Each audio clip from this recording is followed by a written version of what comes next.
Melvindale is a small town with growing problems tonight, among them lawsuits against its police department.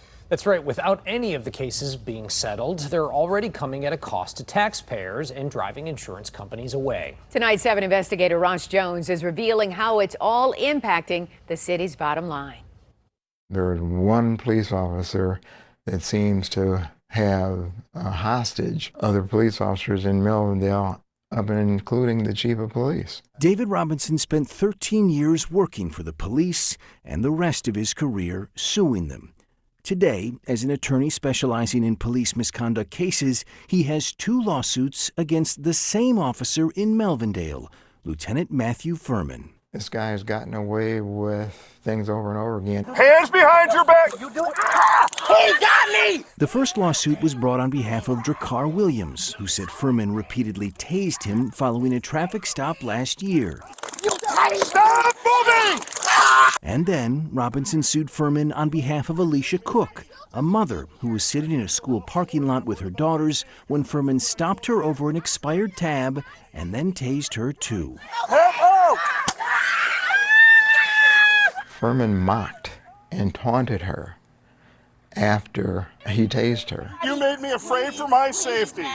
I was terrified from you. I mean, that's atrocious. It really is.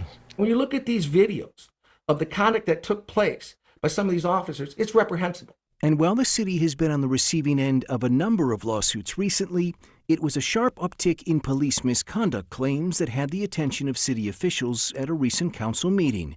In addition to the 2 lawsuits filed against Furman, a 3rd lawsuit was filed just last month by a current Melvindale corporal alleging racial and religious harassment throughout the department. The demands from the plaintiff's attorneys are exceeding $4 million for the first 3 claims. The litany of lawsuits has caused the city's insurance premiums to soar, up from $510,000 last year to $633,000 this year, a 24% increase. That's on top of last year's increase of 28%. As a result, said the city's insurance broker, Melvindale needs to do something to show insurers it's worth the risk. What we need to be able to do is communicate to insurance companies that something has been done to review, something has been done to update, something has been done to educate and train. De-escalation, obviously, is something that needs to be looked at. So that night, the city council voted unanimously to hire a third-party investigative firm to look into the police department, how it runs, and how it disciplines its officers.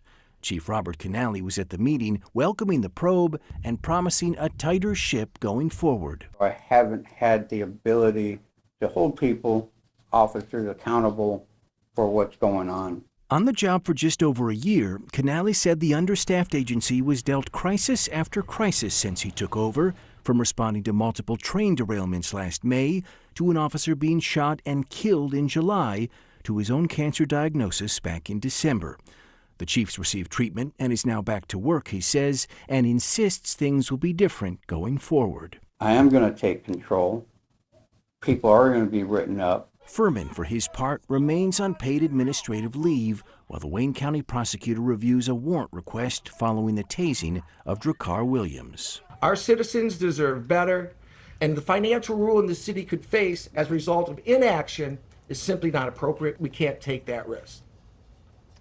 Now, Lieutenant Furman did not return my phone call for this story, but by text he declined to comment on the lawsuits against the police department. He did stress that other elected officials in the city have been on the receiving end of lawsuits recently, which is true, but according to the city's insurance broker, it's those claims against the police department that are most responsible for that increase in premiums, and it was 24% this year, 28% the year before in any community, but certainly a small community like that, that is a lot to stomach. And it seems like there's a lot on that police chief, especially after his cancer diagnosis, and now he's coming back to sort of wrangle He's got a everything. full plate for sure. And also what they're losing in premiums, they could have hired more Yeah, officers. that could have done a lot of good for sure. Yeah. All right. Thanks, Ross. All right.